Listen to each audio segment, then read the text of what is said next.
طول ما انت مشغول بالناس هتفسد قلبك، هتفسد قلبك.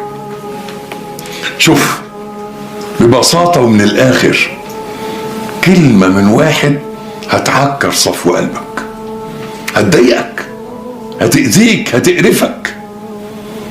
لكن لو انت لا تبالي بكلام الناس، هي دي ما اسمي عندك يا علام الغيوب وما انت صانع بذنوبي يا غفار الذنوب.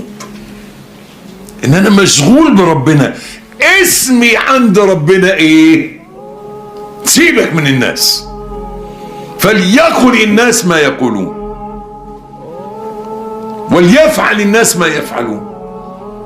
ربك من انت في نظر